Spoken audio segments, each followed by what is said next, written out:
एक बार की बात है। एक बार एक अध्यापक एक संपन्न परिवार के शिष्य के साथ कहीं जा रहे थे। तो उस शिष्य को कुछ मजाक सूझी, क्योंकि उसको रास्ते में किसी गरीब मजदूर के जूते दिखाई दिए।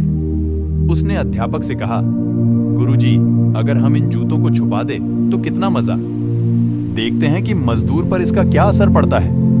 अब उसको तो मजाक सूझ रहा था, लेकिन गुरुजी ने कहा कि नहीं, गरीब इंसान के साथ इस तरह का भद्दा मजाक करना ठीक नहीं है। उसने कहा, क्यों ना हम इन जूतों में कुछ सिक्के डाल दें और देखें कि इसका इस गरीब मजदूर पर क्या प्रभाव पड़ता है। उन्होंने ऐसा ही किया। जैसे ही मजदूर अपना काम करके लौटा और उसने एक पांव अपने जूते में डाला तो उसको कुछ कठोर सा महसूस हुआ। उसने अंदर हाथ डाला तो उसको कुछ सिक्के दिखाई दिए। वह थोड़ा आश्चर्य में पड़ गया। आसपास किसी को देखा तो कोई भी दिखाई नहीं दिया।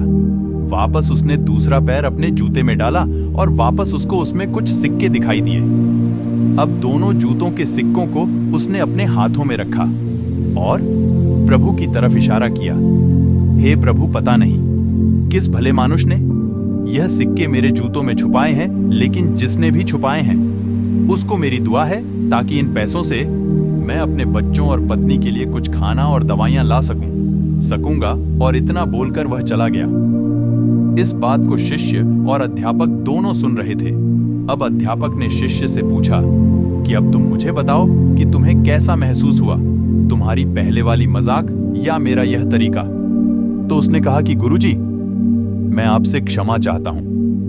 अब मुझे समझ आ गया है कि सच्ची खुशी किस चीज में है। जब हम किसी की मजाक उड़ाते हैं तो हमें कुछ पल का आनंद मिलता है, लेकिन इससे हमें बद्दुआ मिलती है।